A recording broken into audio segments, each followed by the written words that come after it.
Okay, ladies and gentlemen, welcome back after lunch, and in particular to our online audience. Thank you for your patience. It's been a little difficult to serve lunch to 200 people in an hour here in Brussels, but we're now getting settled in for what's going to be a busy, but hopefully very stimulating afternoon session. So we've got plenty to look forward to, what many of you have been waiting for, more of an in-depth discussion about the instruments that the Commission is proposing to support research and innovation in the next MFF, beyond 2027. But before we do so, we're going to make a bridge to the parallel sessions which took place before lunch.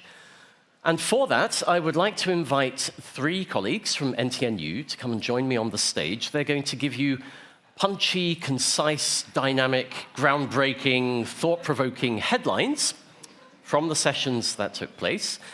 And so to join me, can we please have Carolina Daugstad, the Director of NTNU Community, Bjorn Egil Asbjørnstedt, Director NTNU Ocean and Coast, and Nils Kalstad, the Director of NTNU Civil Security.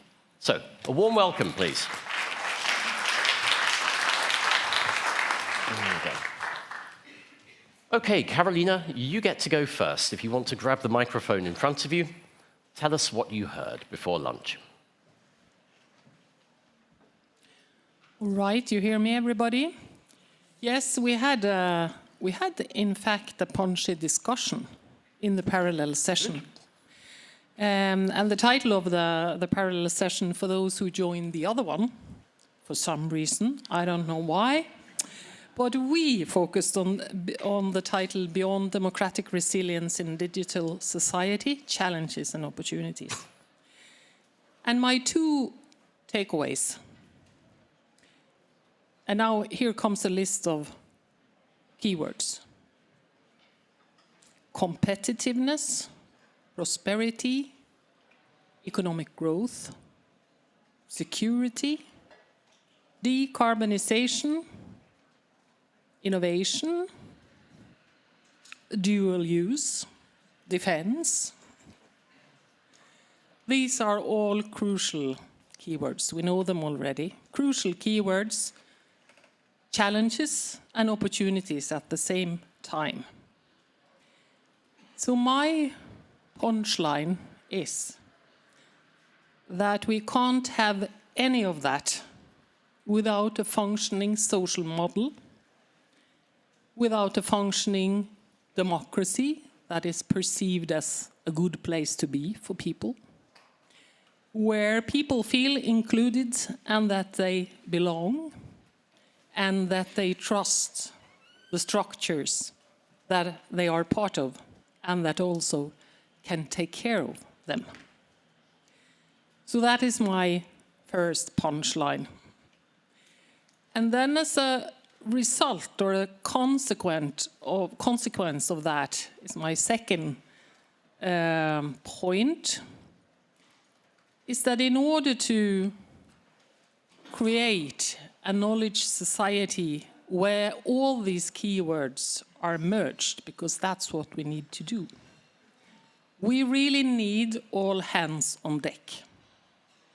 And those hands comes from different disciplines, different research environments, even people outside research, but who sort of own the problem or who even own the solutions. So we need to be inclusive. And I feel that in most discussions, independent of disciplines present, it's kind of easy to agree that interdisciplinarity is needed. Because no single challenge out there is single disciplined. It's really complex. So it's kind of easy to just subscribe to such a statement, but the interesting thing, not least today for the next session, is how do we go about to fund and to encourage research and development work and also innovation that actually keeps that in mind, that all hands on deck are needed. Thanks. Wonderful. Thank you very much, Carolina. So, Bjørn Egil, plenty to live up to. What would you like to bring to the audience? I think I would like to continue where Caroline left off. Skills and talent became a very important part of the discussion that we had. Because in the future, we need a mechanic to be a sensor expert and in addition have a PhD level in artificial intelligence. How do we create that type of people? Because we started out with the blue context, with the Ocean Pact, with the water resilience strategy.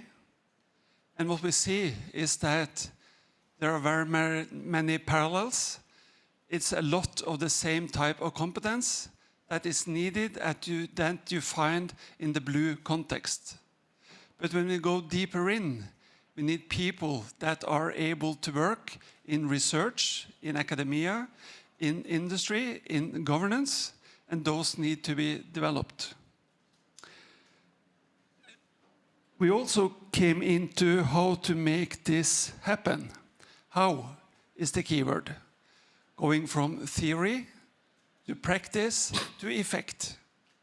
We also heard this morning. I know that Nils will also continue a bit on how we can do this. But how can we work within, for instance, the knowledge triangle in establishing the required competences that people need to have in the future? At NTNU, some years back, when we worked with the future technology studies, we used a topic called dual use of time. We see that our candidates, they need to learn more. But still, one day has 24 hours, a week has 7 days. So when you learn something, you need to learn twice. Not twice, but you need to learn 2 times at the same time. That will be important. I think that is a follow-up from you, Caroline. Let me see. Collaborations. We made honor to the European Institute of Innovation and Technology for the approach they have taken in EIT Water, where they try to unite the water sector, the marine sector, and the maritime sector in the knowledge and innovation community for marine, water, marine, and maritime sectors and ecosystem. Because when we need all hands on deck, we need to find similarities where we can learn from each other within the same context. And that is a true good example for that in the call that they have had out. We also came into sharing or not sharing because data is a common denominator for insight and oversight. And then the question is, what can we and should we share to be able to have a global growth in what is important, and what should we maybe not share in that respect? And that is maybe a good word to pass over to Nils. Simon? Thank you very much, Bjørn. Yep. Quick round of applause, please. Yeah, we were in the same session, Bjørn Egil and I, so my role is to be the residue kind of what he didn't mention. We started also out with, so in the blue context, reminding of the proverb that Reagan adopted from the Russians, trust but verify. Over the time that has passed since we have gotten the infrastructure to collect data from seabed to space, and we know a whole lot more. We have a lot of more data about what's going on in and on our oceans. This gives opportunities with civilian purposes, but it also opens up for the dual-use purposes, and this was discussed quite a bit in our session. And we show that Norway has a position that makes us relevant as a partner and a place to explore the seabeds due to both the long coastline and our geographical placement. And this is also aligned with the NTNU policy on dual use, so we have made a statement on this that we are opening up and looking forward to this being part of the next framework programs. And then to bring it a little bit back to community, Caroline. We also applauded kind of, so how to make this knowledge development happen. We pointed to the moon landings, which are somewhat outlined in the drafts that we see now. And then there was a question, how do we make this moon landing happen? And to bring in some Scandinavian culture in it, we brought in the barn building process, which is a Scandinavian version of the triple helix, more or less. But yeah, and that's community driven, isn't it, Carolina? Okay, thank you, Niels. So, my thanks and congratulations. It's never easy to run these workshops, but I think you've come out with some great ideas and certainly questions for people to reflect on going forward. And I think, Massimo, you've got the strapline for next year's conference, all hands on deck.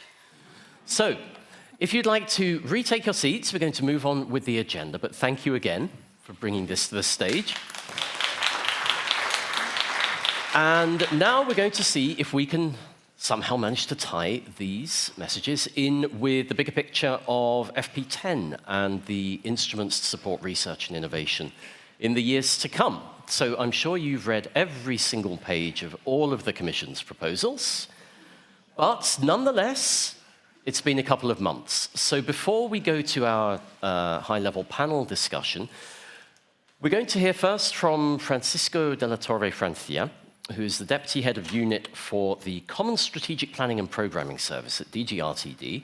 And similar to Lucilla Scioli this morning, we owe you many thanks, Francisco, for stepping in at the last moment, because Signe Ratso has to go and talk to Australia about association to Horizon Europe, like priorities, right? But anyway, we've invited Francisco to just set the scene, and the kind of overview of where we are with the proposals, the main novelties. And then, when we get to the panel discussion, we're going to hear what other people think about it, and a bit later, what you think about them. So, Francisco, the floor is yours. Thank you for being with us, and take it away. Thank you very much. Good afternoon, ladies and gentlemen, here in the room, and of course also to all those following this session online. When I met last week with Massimo, to understand what was expected from this closing plenary, and in particular this scene setter, he provided me with a bit of history of the European conference organized annually by the Norwegian University of Science and Technology. He mentioned how the event, during the last and over the last 8 previous editions, had gained significance attraction, bringing together policymakers and representatives from higher education, industry, and research and innovation institutions, as well as of the civil society. I admit, I thought, okay, one of another multi-stakeholders events that populate Brussels' agenda. But seeing the attendance, the full room, the quality of the plenary sessions and the parallel sessions we just heard about, I see he was not exaggerating.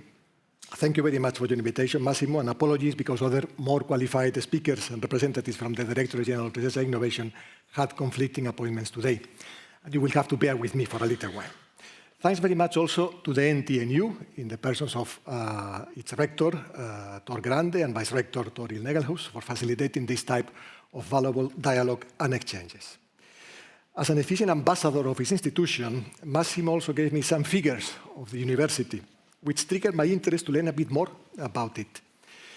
The history is long, of course. The roots date back to 1760, but I found very telling that the name, the current name, NTNU, University of Science and Technology, Norwegian University of Science and Technology, surfaces in 1996, following the merger of the Norwegian Institute of Technology, the Norwegian College of General Sciences, the Science Museum, the Faculty of Medicine, the Academy of Fine Arts in Trondheim, and the Music Conservatory.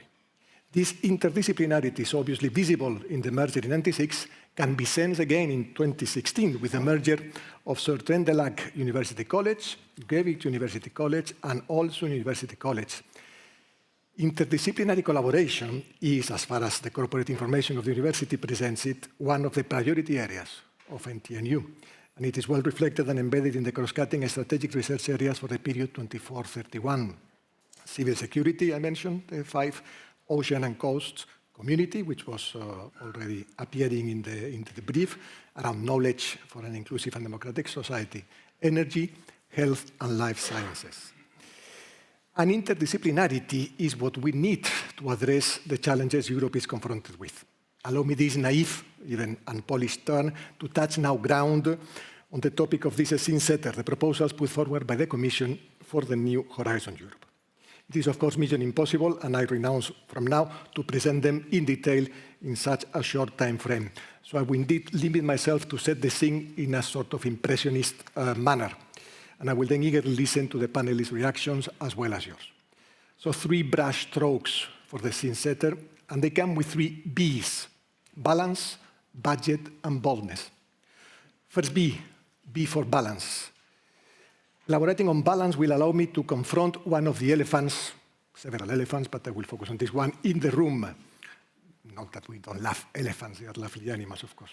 But I understand that given the focus put by our political leadership on competitiveness and on tackling the innovation gap with our competitors, there were concerns on the balance between fundamental research and innovation, as well as on the interdisciplinarity approach in the next Horizon Europe. Therefore, first message from my side, excellent fundamental research, multidisciplinarity, interdisciplinarity, you name it, are here to stay.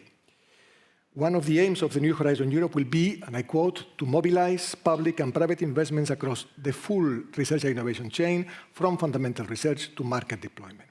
Because both breakthrough fundamental research and disruptive innovation are key to make Europe more competitive.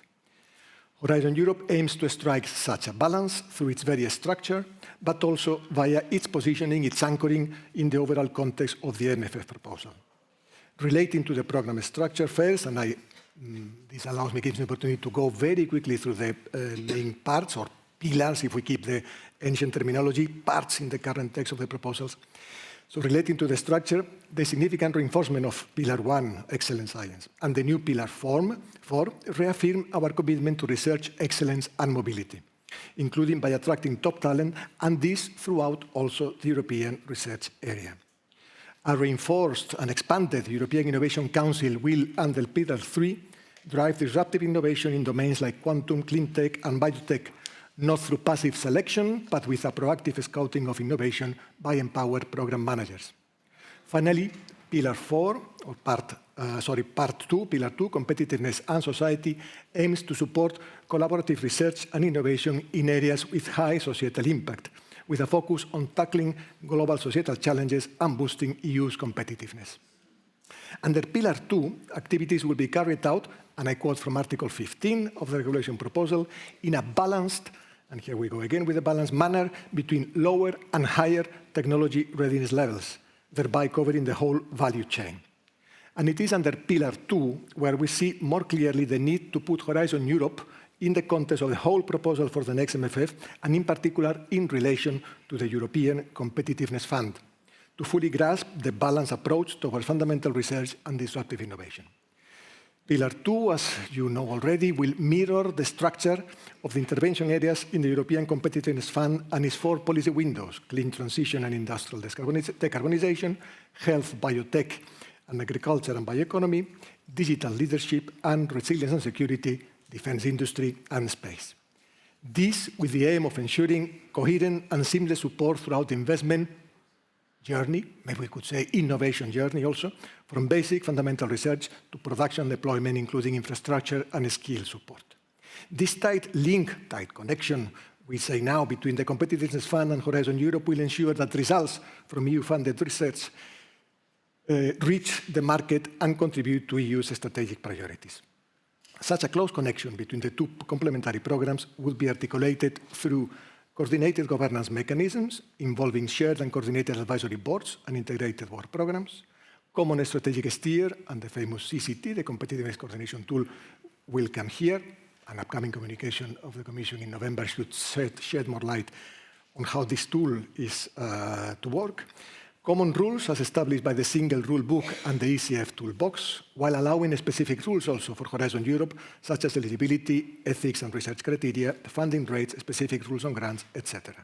And finally, another element articulating this coordination, this link, joint performance and monitoring frameworks established under the performance regulation covering all MFF programs.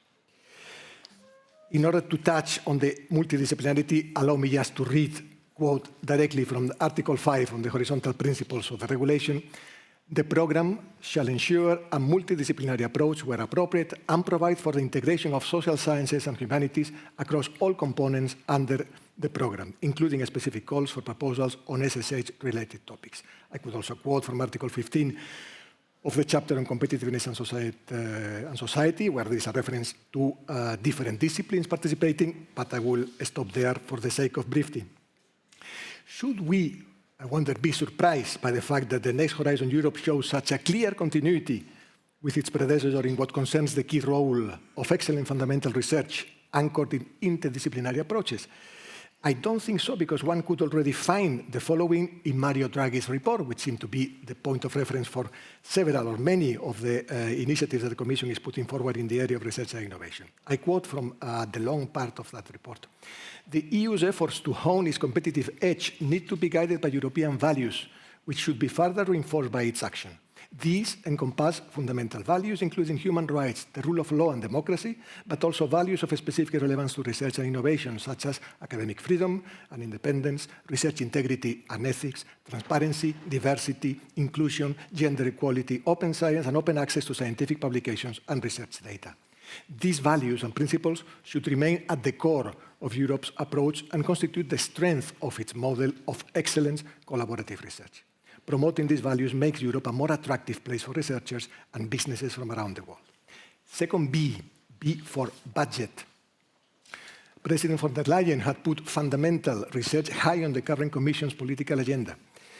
The political guidelines already stress that Europe's competitiveness will depend on starting a new age of invention and ingenuity, putting research and innovation, science and technology at the center of our economy. And she committed to increasing our research spending to focus more on strategic priorities, on groundbreaking fundamental research and disruptive innovation, and on scientific excellence. And again, Draghi's report recommended that increased resources should be dedicated to groundbreaking fundamental research, and a new focus should be placed on disruptive innovation with increased resources and a new governance. The proposal for the Next Horizon Europe responds to these calls, offering a strong self-standing program with a budget that almost doubles the budget of the current program, placing research and innovation as a reality at the heart of our union's economy. A budget for Horizon Europe that needs at the same time to be put in the context of the overall budget of the MFF. These are proposals for a self-standing program, I just mentioned it, and this is being heralded, and probably rightly so, as good, even excellent news for the research community. Let's be clear also, Horizon Europe is an instrument, among others, in the overall MFF. And for this, let me stay for a moment in a document, a text that perhaps went a bit more unnoticed back in mid-July when the first round of proposals was adopted, the MFF communication, the Chapeau communication on the MFF. I quote from that communication: "The public consultations that were informing the Commission proposal have confirmed that EU financial programs have grown too fragmented with overlaps, gaps, and diverging rules. This creates confusion and reduces accessibility, flexibility, and impact. The Commission proposes to streamline and harmonize the EU's financial programs, making it much easier to identify funding opportunities, unlocking synergies, and creating a lean, transparent, and coherent budget at the service of all Europeans." And then the document elaborates on this famous balance, we go with the first B, between flexibility and predictability. The text, I quote, "The next said, the next long-term budget needs a better balance between investment predictability and flexibility to adjust spending focus and to respond to unexpected needs and crises." But important for the research community, predictability, I quote again, "will always be ensured for investments such as major energy and transport investments, as well as research and innovation investments that require long-term planning for our beneficiaries, project promoters, and managing authorities." Of course, any call for flexibility, as the one that the Commission is putting forward, comes unavoidably with a, connected to it, call for trust. Not a blind trust, I would say, what the Commission is asking for. I quote again from the communication. "The Commission is proposing a more agile budget, better equipped for both the known and the unknowns. The role of the European Parliament and Council in steering the budget will ensure a high level of political oversight, transparency, and democratic accountability at all times." Third and last B, and I should be reaching the end. 1 year ago, Mario Draghi's report delivered a wake-up call. Europe must confront its structural competitiveness challenges or risk long-term economic decline. His diagnosis, echoed by Enrico Letta's Single Market Report and Manuel Aitor's Insights on Research Impact, converge on a fundamental principle. Europe's sustainable and inclusive growth model needs research and innovation at its heart. The European Commission did what it had to do and responded with a competitiveness compass, a roadmap for policy and investment, placing R&I at the core of Europe's economic transformation. And over the past year, the Commission moved boldly from diagnosis to action. The Draghi report provided clarity. The actions and the initiatives being put forward should now demonstrate coherence and impact. Because today, the urgency is even greater, as it was recalled by Draghi himself in 1 week ago in the event marking the anniversary of his report. Global geopolitical instability, rapid technological disruption, and increased competition with China and the US demand that Europe accelerates its innovation capacity, deepens integration, and transforms policy into tangible impact. There is no single silver bullet. That is why the proposals from the Commission should be concrete and comprehensive. And the agenda, the R&I agenda of the Commission, is evolving around 5 major axes: a strategic realignment of investment and priorities, and the recalibration of Horizon Europe is an example of those. But there are different initiatives on this one of these major axes that I'm going to mention now. I will not elaborate on those. Second one, unleashing innovation and deep tech scale-up. And there, for instance, we would have the reinforcement of the EIC and the novelties brought for the EIC under the new proposals. Investing in talents, careers, and mobility. Simplifying access plus delivery. And strengthening knowledge valorization and impact. I think I'm going to stop there. I could elaborate further, but I think I'm going to stop there because my role here is basically to set the scene and listen now to the reactions of co-panelists, while at the same time trying also to keep expectations under control and inviting all of you, also the panelists, for some patience. We are at the beginning of not a speed race, but rather a marathon.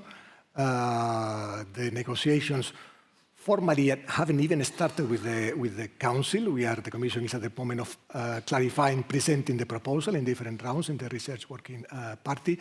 The Parliament will soon take its decision on how the proposal should be distributed, which committees will have analyzed them, and which will be the rapporteurs.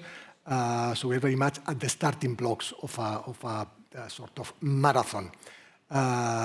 So the Commission will stand ready in that exercise to provide clarification and certainly to accommodate, to refine and to improve the proposals wherever more clarity is needed. Thanks very much for your attention. And thank you, Francisco. So, congratulations. That was a rather complex task handled very smoothly. And thank you incredibly for that kind of accessible, digestible overview. If you'd like to come and join us on stage as well. We're now going to be joined by 3 other eminent guests. First of all, Esther Lakos, member of the European Parliament and also member of ITRE and the STOA Forum. Esther, please come and join us on stage. Next, Toril Nagelhuus-Hernes, the Vice President for Rector and Innovation at NTNU.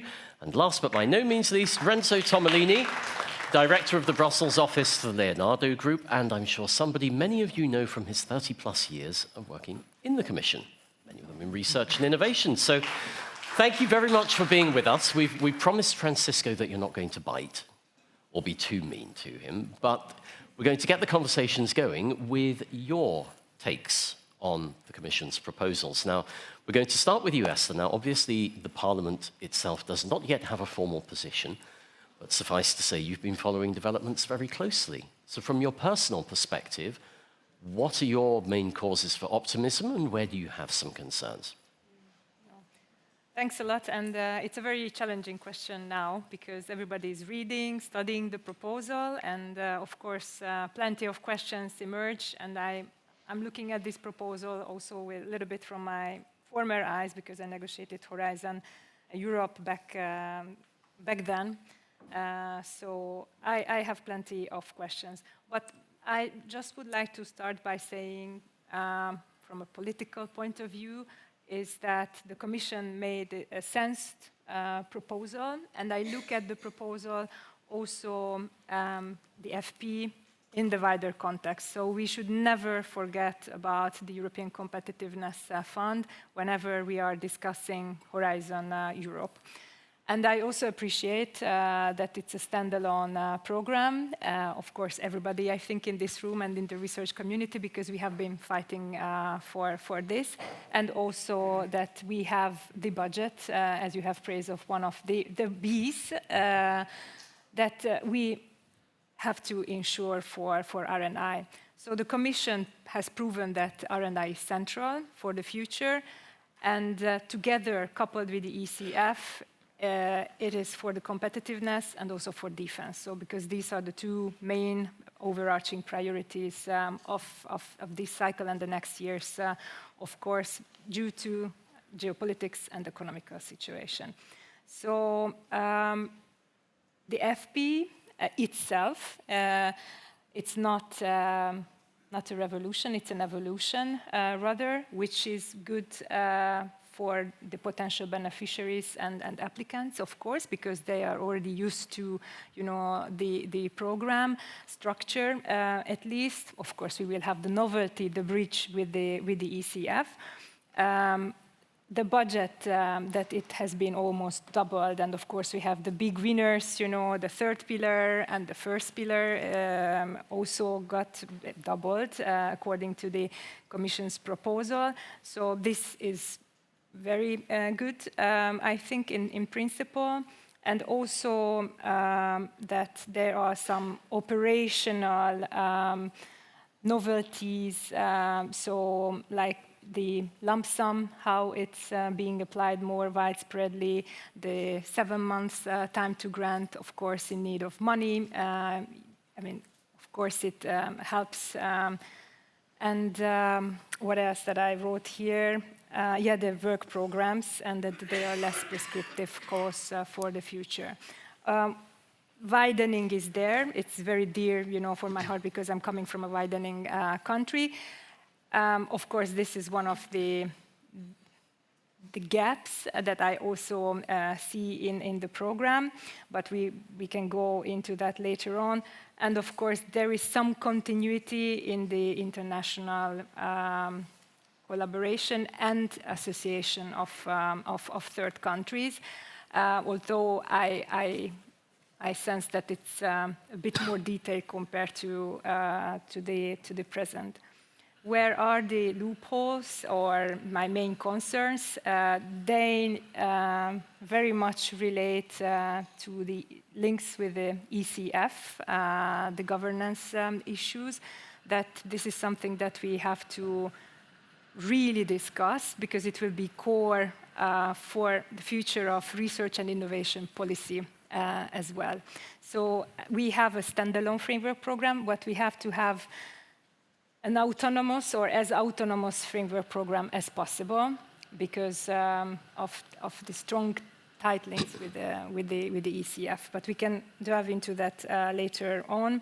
And of course, that there are other stuff, like you have mentioned the CCET, the competitiveness coordination tool. I really don't know what it entails, so looking forward the explanation of the Commission and further discussions on that. Also, how national priorities can be channeled into the next framework program. So these are the main questions, how I see the framework program and the ECF now. It's an opportunity, of course, because this way we can gear the framework program towards R&I, industrial leadership, and then the ECF can go towards the market in principle. So I think we have to look at this, I can call it package, optimistically, but there are certain things that we have to take really rightly, because if we don't do it, we can have some risks for R&I in the future, but I'm referring mainly on how R&I policy will be shaped, because the tools to implement it is the framework program. So. I hope I was clear. Very much And look so. forward to the negotiations. Thank you, Esther. One quick follow-up, because I think not everybody in the room is quite or fully informed about how the process works inside the Parliament. Yeah. So can you just give us a quick overview of sort of the Yes. procedures and the very rough timelines for what comes next for you and your colleagues? Well, I mean, that's a huge question because we are about starting the process now. We don't have assigned rapporteurs, as you have mentioned. So the rapporteur, okay, so I'm just going back so you made your proposal. Now the Council is negotiating it in the Research Working Party as to the FP10. Of course, they go also to negotiate the ECF fund because of this tight links. In parallel, the Parliament is going to start the process, and once we will have the proposals, we can go for the trialogues. So then, we will negotiate just like bilaterally, and then the final text will come out. Last time, if I'm not mistaken, it took us in a very fast track, 1.5, 2 years as well, to close the negotiations, and we had been negotiating 3 times also until midnight. So it was a kind of nightmare, back then.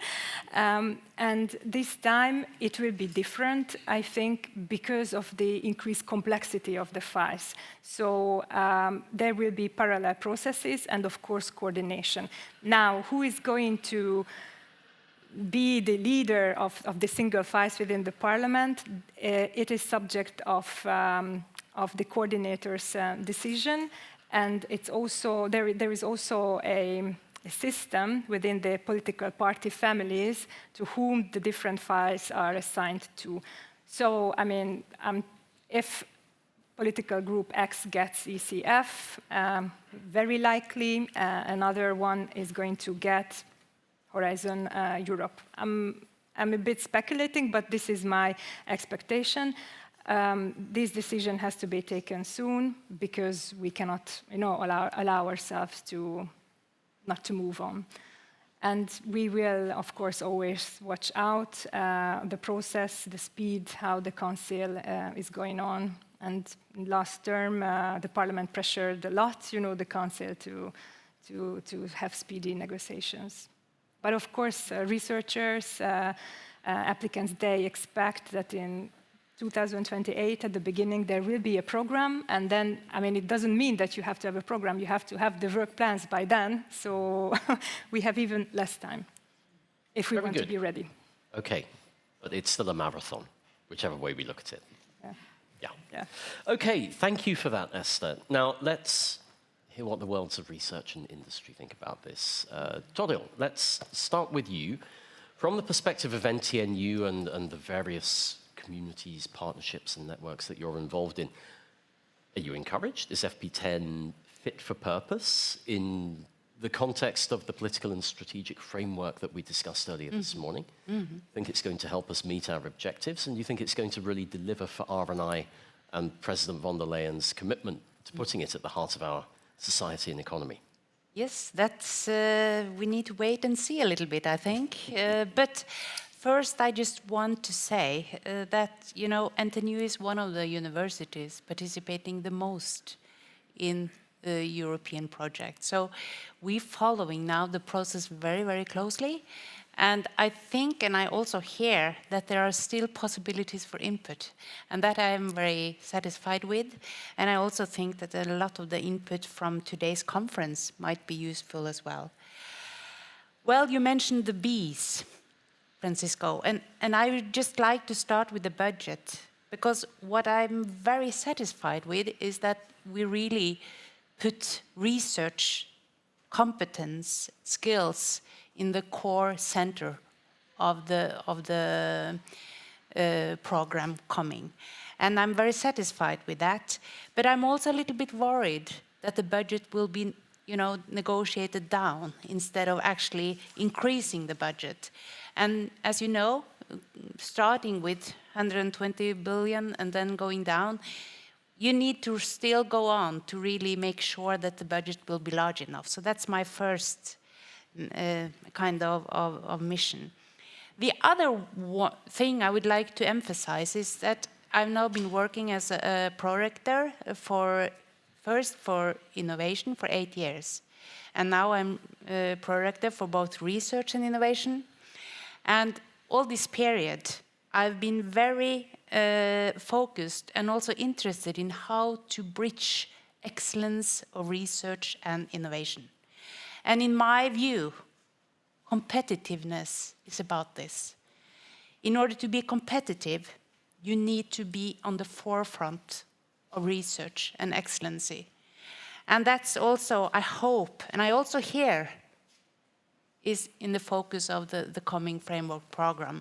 But still, I think we need to discuss different kinds of mechanisms making this true. I'm very happy to see that bridging, you know, the ERC, the excellence of research, and the Pillar 3, the EIC, that has been on focus and has been discussed a lot. And hopefully this will be very, very good taken care of, at least when you look at the budget of Pillar 3. But still, I think that it is important that Pillar 3 also should include university innovation as a kind of stepping stone. So please be sure to make that happen. The other thing about competitiveness and linking and bridging excellence of research and innovation, that was also mentioned by you, Francisco, and that is the interdisciplinarity and also how the industry and public sector can have access to fundamental research to make radical innovation. And this is the core content of Pillar 2, I believe, because in Pillar 2 you have collaborative projects all over Europe and also among industries, public sector, universities, and there the industry will have access to fundamental research as well from the universities, and this is something to really take care of. So, and when it comes to that, I think that the budget of Pillar 2 is a little bit low. So, thinking of how to really bridge innovation, excellency, to innovation in existing companies and industries and public sector, I think Pillar 2 should be one of the core mechanisms there as well. And then we have mentioned today also research infrastructure and technology infrastructure, which I think is perhaps one of the most important benefits of Europe. We have a lot of interesting and important and good infrastructure. And as you all know, Norway is now investing €1 billion in the Norwegian Ocean Technology Center, which I think will be a cornerstone for innovation and industry and research for everything that has been with maritime and ocean and water. And we want it to be open for industry, for other universities, for RTO and so on. So this is very important for us. And I also would like to, and this is I have 5 points. I think one of the perhaps most important things about the coming program, that is about the competence and the people and the talents. Because we know that both Asia and US and so on, they want to have the talents, and we need to recruit the best people wanting to make new businesses, make new research, new ideas that could really make new knowledge and new businesses for Europe. So the union of skills should really take care of how to develop the talents that we need, not only for research, but also for business. And then I, of course, have this dual use, and I think we should come back to that later on as well. So that's for now. Very good. Thank you, Toril. Very comprehensive list of very good ideas. Now, Renzo, you've been waiting patiently, and you have a unique set of perspectives on all of this, I think. You were one of the architects of the current Horizon Europe. And now you're on the industry side of the fence, sort of looking in as the next one takes shape. So given the closeness of the Commission's new mandate and the various instruments, not just limited to FP10, but the Defence Fund and others that are going to support industrial R&D and innovation, How happy are you with what's been proposed, and what would you like to see to make I'm life happy, better? thank you for inviting me here. I was not waiting patiently, I was learning and attentively. So really welcome the Commission proposal. It's a precious piece of work. Industry needs collaborative research. Industry needs the framework programs, particularly if the policy of the MFF is no longer a program-based but a policy-driven MFF. And then if there is the will of creating, as you were implicitly mentioning, a European, for instance, defense industry. I mean, European defense industry doesn't mean subventions to industries in Europe. It means something new alliances, new associations of companies, new value chains that are created. So the framework program is essential. Competitiveness compass was mentioned by Francisco. Competitiveness, another word of competitiveness is innovation. So it is what you were saying. And to make happy the gentlemen and ladies who were in the previous panel here in democracy and societal issues, innovation is not only technological, but is societal innovation, and both together. So natural sciences and social sciences. I'm a chemist, so I'm a bad one. I'm a technologist. About the yes, there is the how, as you were mentioning. The governance is not fully yet clear, and how the mise en musique is not yet clear. Even the figures we were commenting there are discrepancies between the framework program and the sectorial regulations. But okay, there is time. There is time in the trilogue, which will be 2 years, but in reality are very busy 2 years because the time pace will be very hectic. So the 2 years is not a long period. So extremely happy from the industrial point of view that there is a framework program. The budget, the more budget, the better it is. Also because if there is the intention of creating, for instance, in the case of defense, you were mentioning to create a European defense, I mean, there is a point of investing. This is a point. And this is also in line with the Draghi report, as was mentioned by Francisco, the importance of having more investment in our future. So not expenditures, but investments. The TRL, Francisco was mentioning, essential for industry that you were mentioning the investment journey and you call it the innovation journey, which is nice. And all the TRLs should be represented and covered. ERC. ERC, what is? Dual use. It's even out of dual use, but when the giant magnetoresistance was discovered by Grünwald and Fert in Karlsruhe and in Strasbourg, 18 years later, there have been the industrial applications, and this can be in civil application, defense application, wherever you want. So ERC is essential, the collaborative research is essential, then this opening to the use.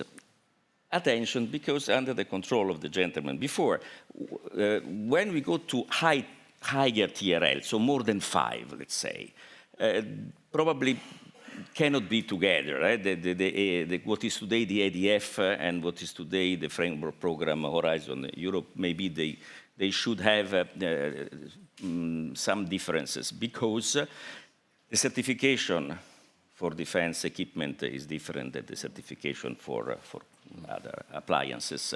The standardization, the level of security. So when you go to higher TRL, cannot be all together. So there probably will be the need to maintain some different paths in further development. But the new framework program and the other programs related, they offer all this because the proposal of EDIP that you are now negotiating, SAFE has been adopted, but okay, there Article 122, you are not so happy. But okay, the EDIP is there exactly to complete this innovation journey that Francisco was mentioning. Right Honourable Esther Alakos mentioned the associations, not for Norway, because Norway is like EU member state, but for UK at least, and for other nations who are not member states or like member states, this will be important to have these associations. What is the fear? The hope is simplification. The fear is complication, bureaucratization, rigidity. Francisco was mentioning larger budget lines, because the 20% flexibility that is accepted, the larger the budget line, the more the 20% is. So it is not rhetoric, this. So simplification is the hope, rigidity is the fear. Self-referential framework program. This is the fear. And the hope is, on the contrary, a framework program that is really open to achievement of political goals. So this policy-driven. Will industry, will universities be listened in the implementation of the framework program? I hope there will be a real possibility for the actors of innovation to be listened actively. The mention of the PPPs, very important, Francisco, for industry. PPPs should not be too many, should be well budgeted. Once again, should not be too bureaucratic. And it's important that PPPs are maintained, but not under budgeted, because otherwise would be a pity, would be not effective use of the money. And maybe last point, very quick, the infrastructures. Very welcoming, Francisco, what you have done to move infrastructures from my time, from Pillar 1, and to have now infrastructures with a strategic approach, because infrastructures in Pillar 1 were a bit left to kind of self-assembling status, which was probably not the best possible, but consensus was in this manner. So this is my first round. Excellent. Thank you, I was copying from what, writing down from what Francisco and the colleagues were saying. Wonderful. Okay, so Francisco, we will give you a couple of minutes for rapid response, reaction, if there are any corrections that you feel need to be made. But is there anything particularly surprising or thought-provoking that you've heard that you'd like to pick up on? Not surprising, I would say, not provoking either. I was expecting real grilling here. I can do that. You can be more. It's coming, don't worry. to what I asked for, yeah. Then I get it. What would I say, maybe, on the question whether the budget for Pillar or Part 2 was a bit too low? Maybe it would be a question of, what you get from one side, you will lose it from another. No? But Pillar 2 in particular, I think we need to see it coupled with the budget of the ECF itself, or the policy windows. So of course, the research and innovation components will come from the Horizon Europe budget, but if we manage, and indeed that's a challenge, I fully agree, if we manage to get it right with the governance mechanism and the coordination and the steering, etc., the synergetic effect between those two sources of budget to cover the full innovation or investment journey, that could be quite a game changer.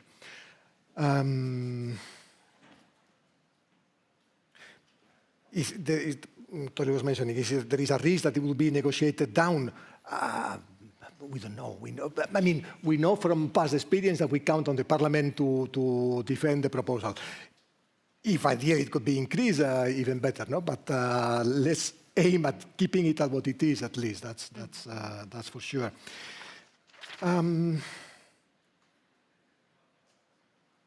Renzo, you were referring to the partnerships, if I got it right. And indeed, the idea will be to simplify, to streamline, to revisit the landscape. It is indeed very early to see how that's going to look like, but that's the overall approach. And of course, the Commission is willing to listen to the actors and to member states also on how that single basic act that should come in 26 would be proposing.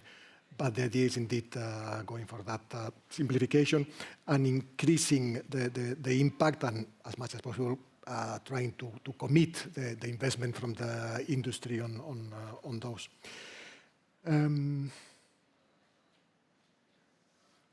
I'm happy that you mentioned, for instance, also that it was mentioned research and technology infrastructures. I didn't have time to mention it.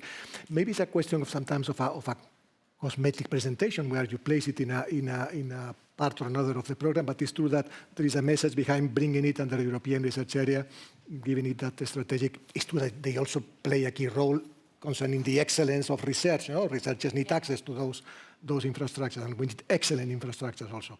But the strategic and the political importance, I think, it gets more visible being placed under that part or pillar. You all know that the Commission came recently adopting this strategy on research and technology infrastructures, and one of the novelties, I didn't mention it before either, there is no time for everything, of the proposals in that front is the possibility for the program to support with up to 20% the capex, the building cost of research and technology infrastructures. I stop there. Okay, thank you, Francisco. So let's go to a very uncontroversial topic, just to move things on, dual use. Now, obviously, the Commission has signalled that FP10 is going to be dual use by design. But the question that I have, and I suspect a number of others in the room, is whether or not the EU institutions and research and organisations more broadly in Europe are ready for this paradigm shift. And if not, what are some of the fundamental changes? Also in terms of competencies, we talk dual use, we have to think about evaluation and assessment of future grants, certification, standardization, things which are not necessarily part of the normal process of applying for EU funding. But from the context of dual use as an inevitability, are we ready for it? And if not, how do we get prepared?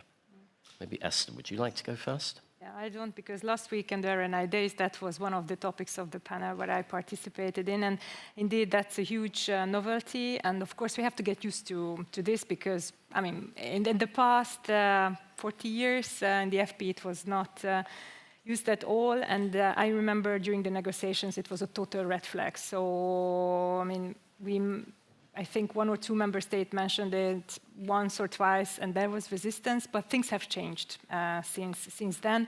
And there is either appetite or, I think, acceptance towards dual use, which is a necessity nowadays. And for me, the question is not whether we are going to do that, but how we are going to do that in our European way, so that it's ethical, that it's in collaboration.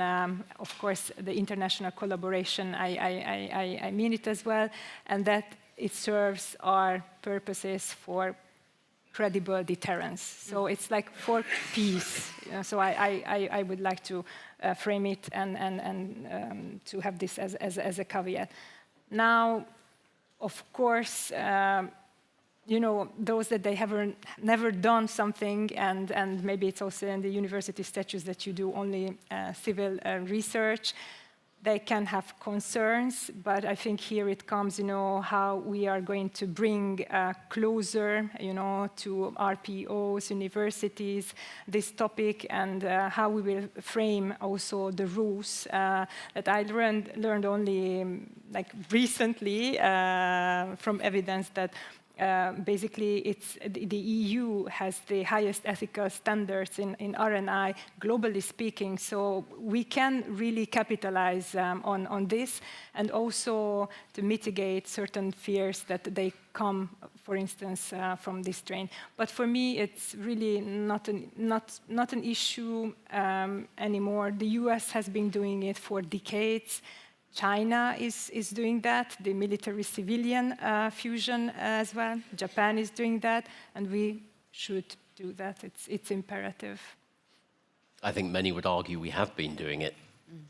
We just haven't had the taxonomy around it or necessarily the programs. It is happening. I mean, if you think of the AI, if you think of the drones, I had a friend of mine who had been working on big drones. He did not want, you know, to sell it to the military. At the end, it ended up with in the military, but in the US.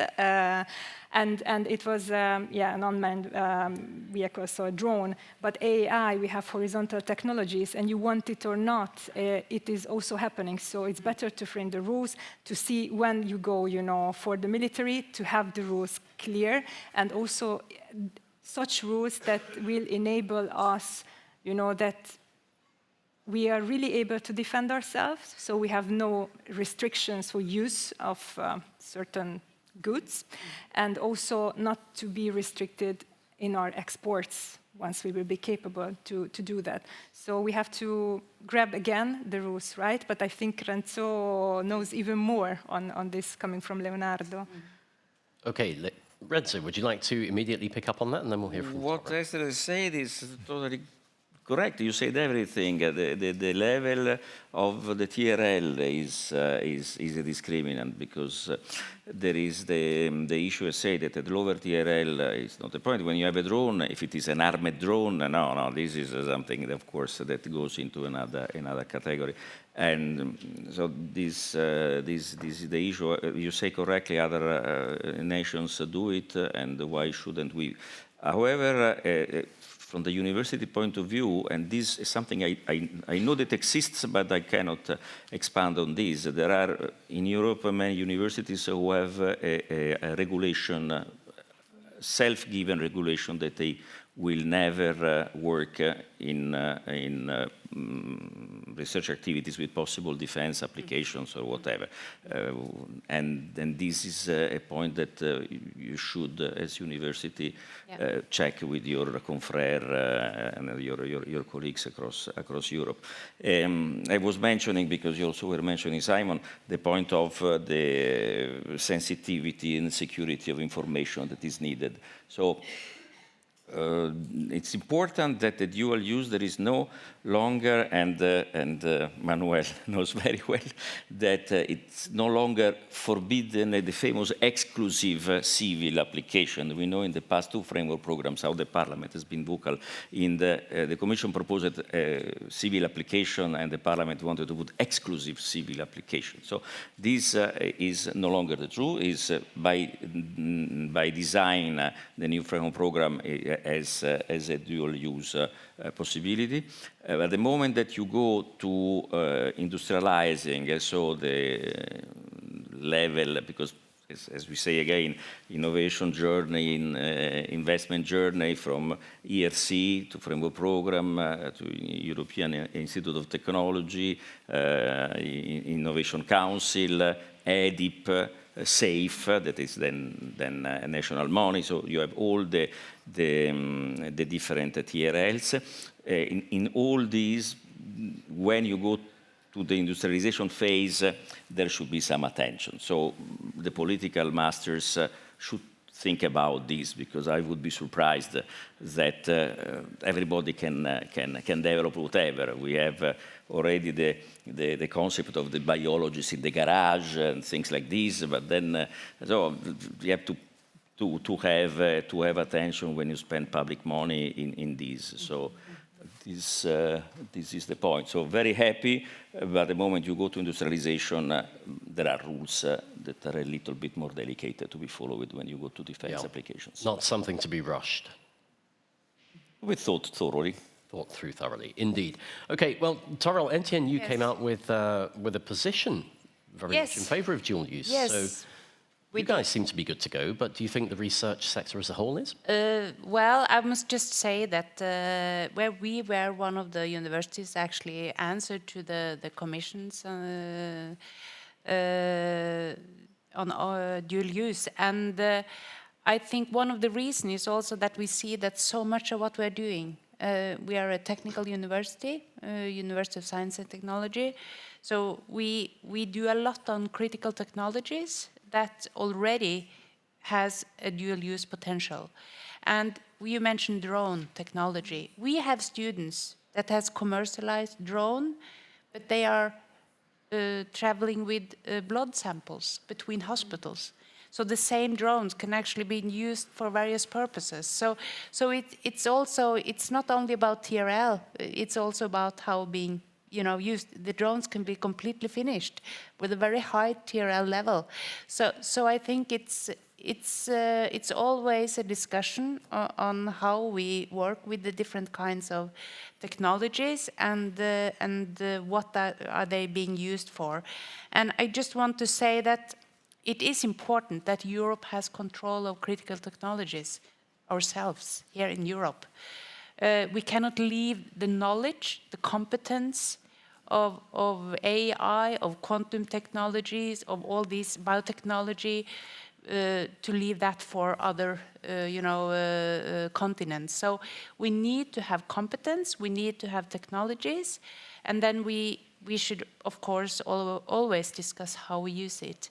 And it is academic freedom for every researcher at our universities. So it's up to each researchers if they want to perform research within a field or not.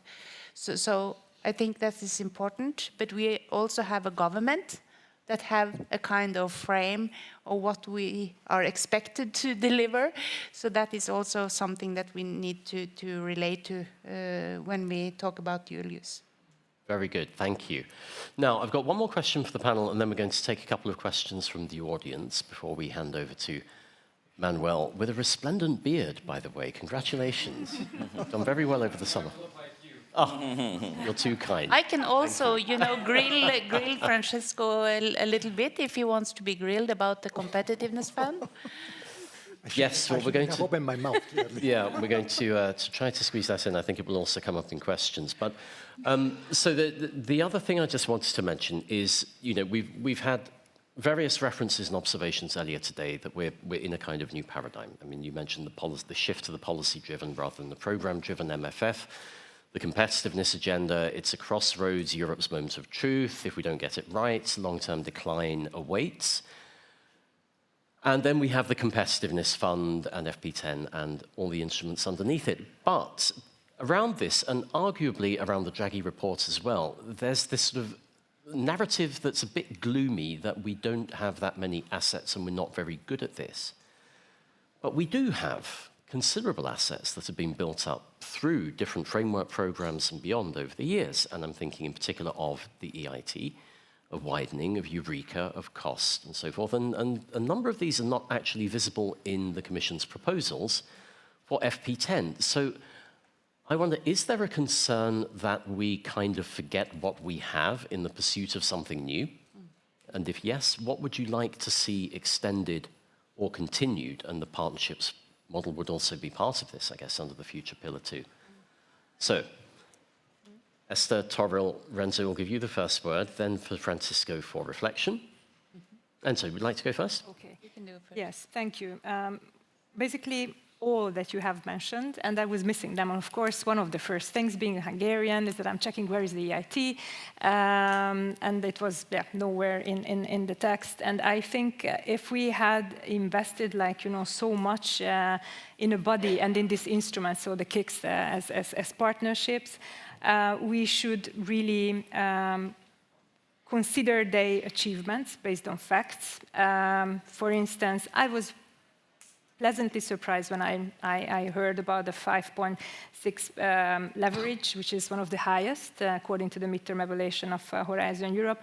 And I think you have talked about the skills and talent, how much we need it at university level, at innovation, but also, working together with the industry. And the EIT is doing that via its different initiatives, campuses, academies, etc. So bringing together the knowledge triangle, which is unique, and then that we have a Europe-wide large ecosystem that is orchestrated. So if you find yourself as a startup, because the EIT is going very much for the startups, you can find your way, throughout the innovation chain.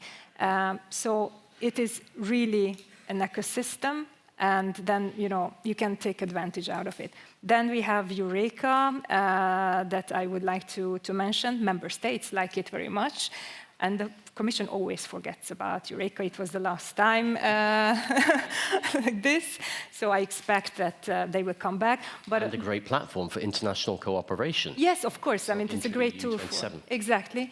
So the co-fund instruments, so like, P2Ps in the past, they should be there. And I think metrology is similar. But I think these things will be ironed out together in one package later on. And of course, I should mention two other, and I will finish up like this, coast and widening. Coast is not there either, again, a bit forgotten, but it gives you, the networks, and especially for young researchers, and it's open, so it's a glue, around the European research area. And I'm coming again to the elephant, also in the room, the widening participation. Of course, it's always one of the I would not use deal breakers, but it's one of the highly politicized issues when you're negotiating the framework program. We have a basis now within the proposal. Of course, it has to be improved via the different measures, that we have to see what worked, what has not worked, and also what is politically feasible, But it has to be there, and it has to go beyond simple networking and really to be geared towards the need of these countries so that they can move further up. And then just the very last thing, because the widening, I was checking it already in the draft proposal, there are some phrases that I really don't really get, and it has to be negotiated, and it has to be declared what it really means in order to see what can be the expectations, and then afterwards they are measurable. And I stop here. Wonderful, thank you. Torben. Yes, I have two comments or questions, because we have now been, and NTNU has been participating, and I think it's about 6 or 7 KICs. And we have a lot of experience, and we see that bringing, industry, academia, infrastructure, students, education, all together, it's very fruitful. But what we also saw with the KICs was that the financing model was very challenging for universities so I think that we need to look upon the financing model to really ensure that the university are being core partners. So that's one thing. What I want to challenge Francisco, sorry, that's about the investment journey, as we spoke about also when it comes to the competitiveness fund. Because as we have heard, the fund will be concentrated on higher TRL levels. So my question, as being responsible for both innovation and research, I'm so curious on how we can really look upon all the framework program, all the pillars, to see how we can achieve innovation from both pillar 1, 2, 3, to really get radical innovation in Europe. And this is something that I know that has been a lot of discussions. So how can you really make a kind of fast-track innovative solution with, as you say, fundamental research all the way along the TRL level to ensure fast-track innovation? Not only concentrating on pillar 2, but looking a little bit wider. Great, fast-track innovation.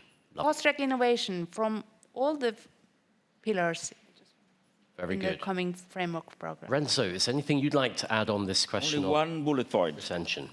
Capital market, the money, the banks, just because it was not mentioned. So I would like to put it on the table, in particular for small and medium enterprises. Large industries in this moment, let's say Leonardo has no problems in finding funding. But SMEs, yes. SMEs, yes. In particular, SMEs should become medium enterprises.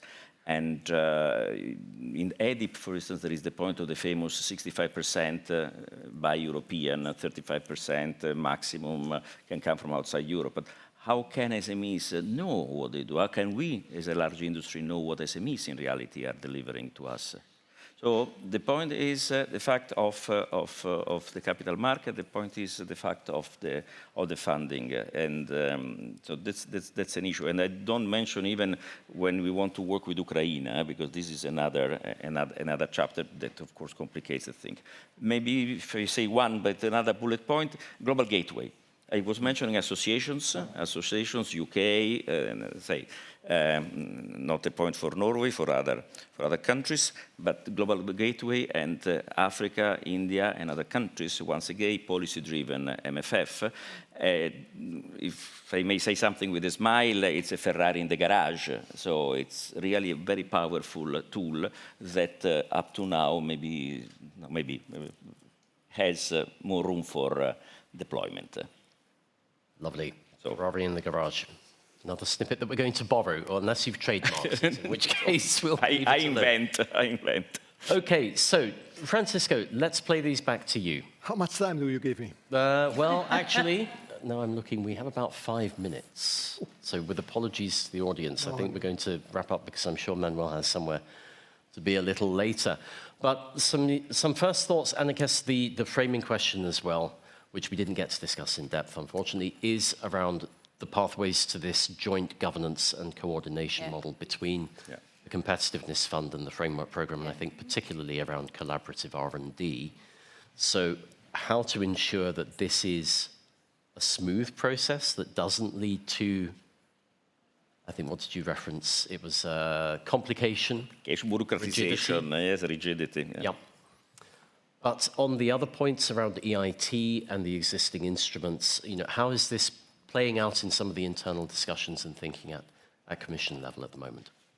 Okay, I'll try to keep it short as much as possible. These points have been presented as gaps in the proposals.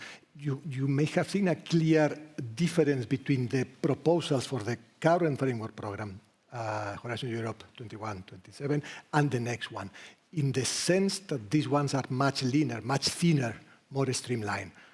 There are many levels of details, or certain level of details that were in the previous ones that are not here to be found. Why? Because we think it's a good way to facilitate the process later on, leaving some granularity where it corresponds better, which is at the level of the strategic or programming directly. On the EIT, why there is no reference to the EIT in the text?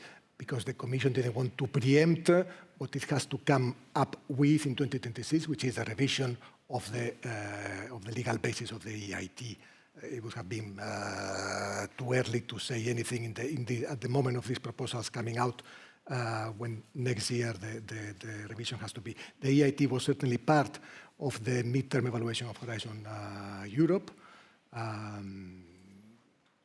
And if you read the proposals with a keen eye, as you all have done, you have certainly seen the reference to the knowledge triangle component under the innovation ecosystems in the part 4, in the part 3.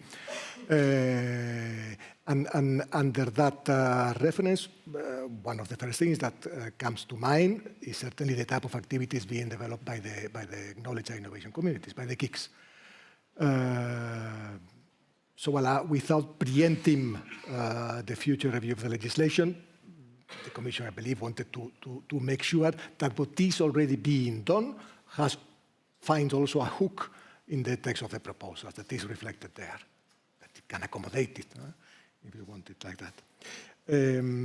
So it's certainly not the intention, I would say, of any policymaker to throw the baby with the water. What is working, we should aim at making it work even better. Widening will certainly be, widening is certainly there in the proposal. It's not a gap, and will be one of the hot topics in the negotiations for sure. No? This proposal of the Commission to have the two typologies of countries, aiming at something that I think is valuable, trying to reflect the reality also. I mean, countries evolve in terms of performance, in the research and innovation performance. So trying to capture changes from one financing cycle to the other one. This was put forward.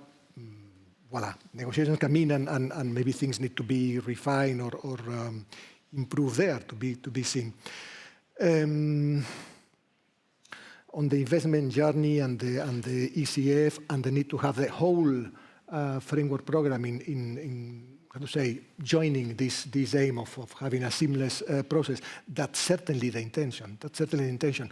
It's not only, and I believe that's, there are a couple of articles both, because the idea of coming with the two proposals is that ECF and Horizon Europe are trying to mirror, in terms of legal text, the content and the objectives. But it's not only the policy windows of the ECF that should incorporate the research and innovation components of competitiveness part of Pillar 2 or of Part 2. There is room for synergies between the ECF and the other components of Horizon Europe, excellent science, innovation, etc. The EIC needs to talk directly with the ECF. That's obvious, but also Pillar 1. Should I keep it there? Okay, then I have one last question for you, and you can say no comment, but hopefully you do have one. When do you think we will know more about what this joint governance will look like? I believe the CCT communication, which should be coming in November if the current plans are kept, that should already shed some light. Maybe not yet at the level of the ECF interaction with the framework program, maybe more at a wider or higher perspective in terms of the overall budget cycle. There are references, but those are in the proposal text. I'm not disclosing anything, for instance, to this observatory on emerging technologies that the Commission wants to put forward, and that should be talking and informing the stakeholders, the strategic board of the ECF. There you have hints of how the Commission wants to make those two programs talk to each other and interact to each other. Then on the internal front of the Commission, I could say this is very much the prerogative of the Commission, how the different DGs are going to interact and dialogue with each other. My personal take, and from my experience also working on DG Research and Innovation, is that because of the experience of RTD in implementing the previous Horizon Europe and the improvement that I believe, humbly, a lot can be done more, of course, but have been brought in terms of simplifying the implementation of the current Horizon Europe, I believe having RTD at the table on a co-leading role in terms of the ECF and the integration of the research and innovation components will be a good asset, a good value. Okay, very good. So we'll keep our eyes peeled in November, see what the CCT proposal brings out, and then we'll be following these discussions very closely in the weeks and months to come. So I think it's time for us to bring the plenary to its close. Please join me in thanking Francisco, Esther, Tordil, and Renzo.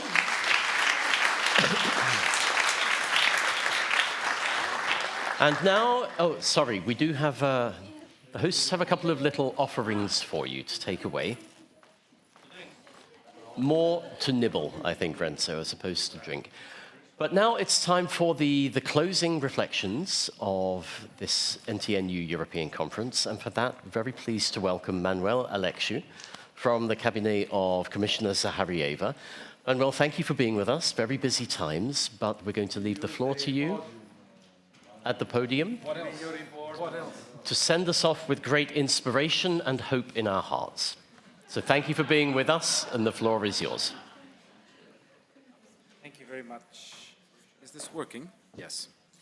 Thank you very much, dear colleagues and friends, and especially to, of course, the hosts, the Norwegian University of Science and Technology. I was listening to the discussion with a lot of interest, of course. As you can imagine, this is what my day looks like, discussing these topics. And I was thinking to myself that there is a difference between two concepts that we are confronted with at the beginning of a mandate. One is an agenda and another is a narrative. And I think these are two very different things.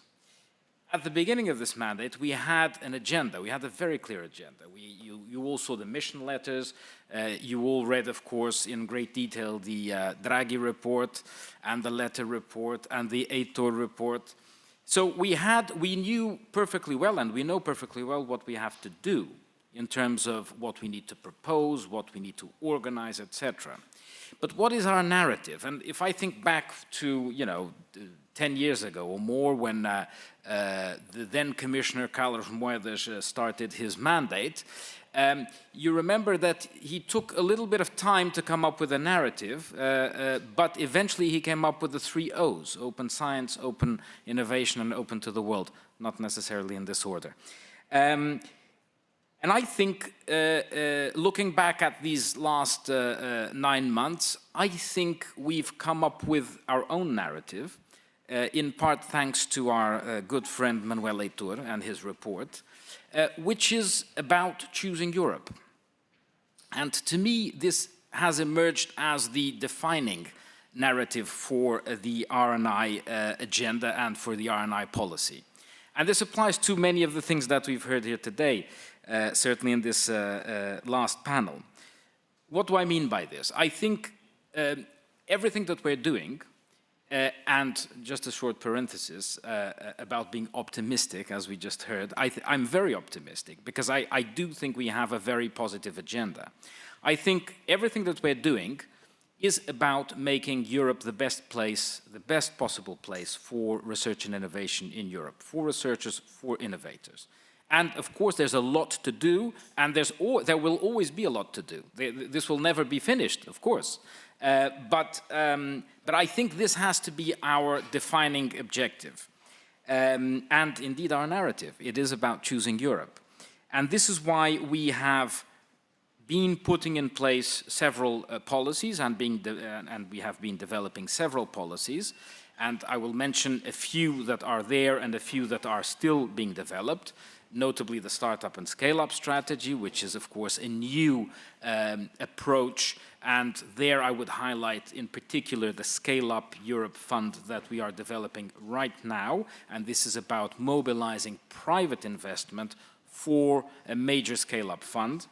The ERA Act, of course, that we're preparing, and this is about improving researchers' careers in Europe and developing the fifth freedom, and indeed incorporating into law academic freedom, or rather freedom of scientific research that we were talking about here. And again, I come back to my mantra about choosing Europe. How can we show our researchers, our innovators, and those who are outside Europe that this is a fantastic place to indeed carry out their activities and do their work? And again, we are coming up with another legislative instrument called the Innovation Act, and this is about looking at regulation and especially things like regulatory sandboxes and innovation procurement. Again, we're trying to tackle the specific issues. If they require legislation, we use legislation. If they don't, we use other approaches. And here, of course, I'm a little bit, of course, we see the news every day, and now in this Choose Europe narrative, a lot of what's happening elsewhere does, of course, call out to us and impresses us quite a bit. We have developed, for example, rather modest instruments when we look at the volume, but for example, the ERC, and I see a distinguished colleague from the ERC here, we've put in place this extra incentive for researchers applying to ERC grants from outside Europe, and we have a super grant, which will be called ERC Plus, coming up also, and more details about this will certainly be made available soon. And we're also developing this Marie Skłodowska-Curie Choose Europe call that will open on the 1st of October, and this is about providing more stable career opportunities to young Marie Skłodowska grantees. Now, you may say, well, yes, but this will, the Marie Skłodowska-Curie call that's going to open will address 100 grantees, and the RC measures maybe will attract a few more people from outside Europe. Nevertheless, again, I think what we are doing is showing that whatever we can do at EU level, whatever member states and associated countries are doing at national level, they are developing these policies and putting them in place. And then we look at what happens elsewhere, and we see the news about the $100,000 ticket for specialized workers in the United States, which is quite, I would say, in contrast to the direction of travel that we're taking. And of course, I wouldn't dream of criticizing these particular decisions, which are not ours, but I think it's very clear that we are taking a completely different approach. And I think that is the main message that I would like to leave here today. That we do have an agenda, but we have been developing a narrative, and the narrative is indeed to choose Europe. Of course, I have to make a few comments about the future program and about our proposal and about the Competitiveness Fund. You have all just been discussing several aspects here. The discussions will continue, and we will have a lot of fun, notably with widening, I'm sure, and with other things such as dual use. Let me just perhaps mention a few points which guided our the way that we have prepared these proposals, which I think are important to share with you, and Paco, of course, has mentioned some of these. Our first concern was to have a very, very streamlined proposal. Call it streamlined in quantitative terms, if you like. We wanted to reduce the volume of text, the volume of legal provisions to the bare minimum. And of course, this raises questions, and we've heard just a few questions now. Where is the IT? Where are these things that we expected to see and which are not there? And of course, these will be clarified, and these can be clarified. But ultimately, what we wanted was to reduce not just the text, the level of detail, and as much as possible, the level of complexity. And this is part of the Commissioner's agenda in a very, very serious and explicit way to, as much as possible, well, what she says is that we have to radically simplify. What I say is as much as possible, Commissioner. But she does want us to radically simplify. Not just, of course, the legal texts, but the work programs and the topics and the number of topics and the length of the topics and the details of the topics, etc., etc. So this is very much at the heart of what we're trying to do, to, as much as possible, wherever it does not, of course, affect the core of what we believe to be the program, and I can say a word about that in a moment, to simplify the text as much as possible, ultimately to make it simpler for applicants. We don't necessarily want to make our lives easier, although that wouldn't be so bad, but we do want to make applicants' lives easier. What do we believe to be the main points of the program, and that do not betray its DNA, so to speak? We have this four-pillar structure, which corresponds broadly to the current three-pillar-and-a-half structure. So now we actually declare that there are four pillars, and we think it was very important to ring-fence or protect as much as possible our fundamental science pillar with the RC and Marie Skłodowska-Curie, to have a strong collaborative research pillar, to have a much, much stronger innovation pillar, and of course this is part of the novelty of the program, and to have also strong capacity building possibilities, both for infrastructures, for the European research area, for widening. So this is what you see in the essential proposal. Of course, there are novelties. There's the Competitiveness Fund, and there's the interface between the Horizon program and the Competitiveness Fund. There are many questions. We just heard a few here. There are many more. Paco just explained that the competitiveness coordination tool communication will be coming later this year. Nevertheless, we have, to be fair, attempted to give some examples as to how this interface could work.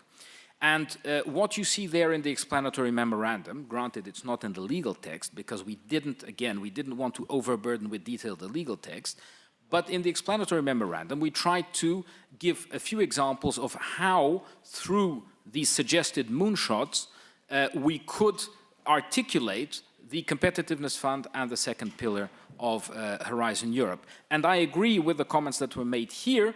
Obviously, this has to go beyond the second pillar, not the formal articulation, but as you were saying, we have to be agile enough to ensure that what we're doing elsewhere is contributing or can fulfill its potential. I think that's what we really want to attain.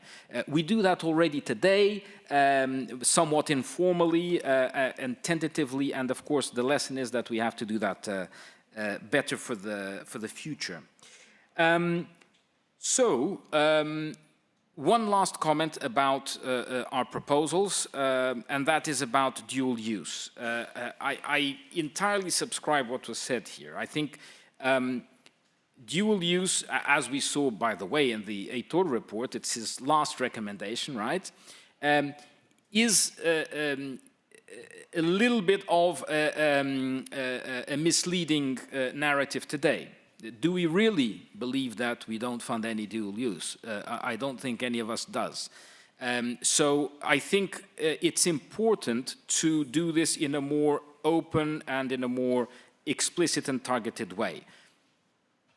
That being said, when we say that the program or that our proposal is open to dual use by default, I think this means that we have then to identify in the proper instruments, and by this I mean, of course, the work programs, exactly which calls are explicitly identified as dual use, and this has to go together with the research security provisions and the third country involvement in calls, etc. So I think this has to be ultimately taken together, and I don't think we should look at this as the invitation to have dual use urbi et orbi without any kind of criteria. So I think we will be prudent in applying this, but I think what we want is to be able to do so in a much clearer and open way than today.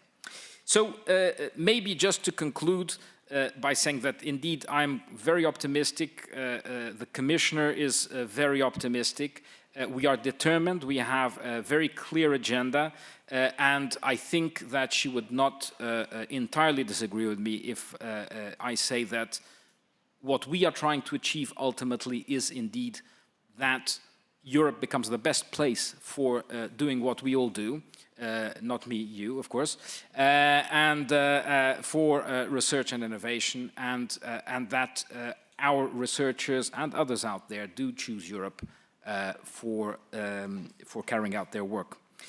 So thank you very much, and I hope that we will have a chance to chat a little bit.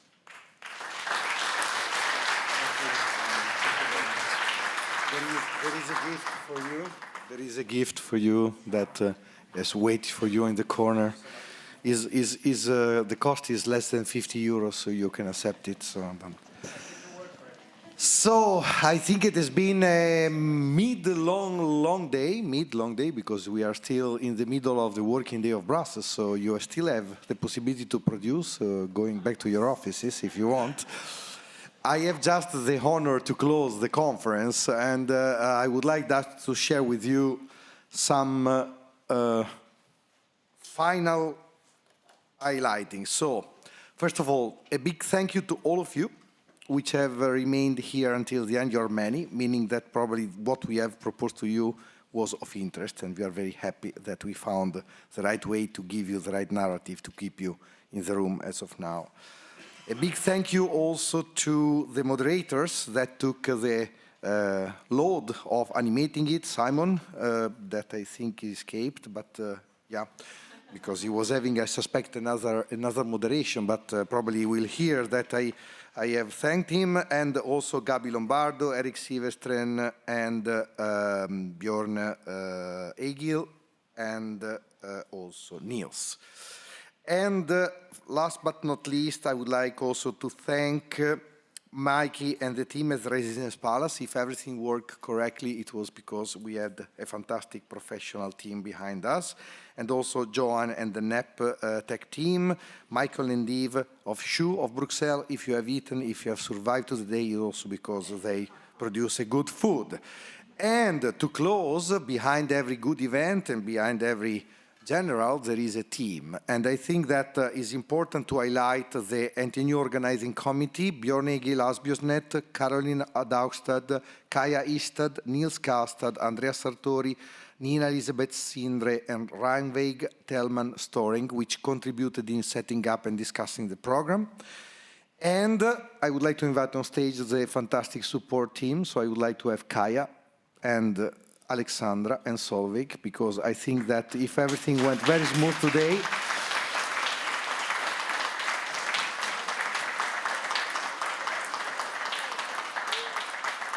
you have to come here because you don't have a microphone. Kari and Devin, yes, sorry. Kari and Devin, yes, sorry. Kari and Devin also, yes, please. Kari and Devin, take the stage, you deserve it. Yeah, sorry. Yeah. So, if everything went smoothly, it's also because they have been covering every little thing, every little detail running here and there. So thank you very much. And looking forward to meet you. And okay, the final thank you is to the rector of NTNU and the prorector of NTNU, Turil and Tur, that are supporting this event. And I hope they found it useful. So looking forward for the number 10 edition next year, and enjoy your afternoon and your day.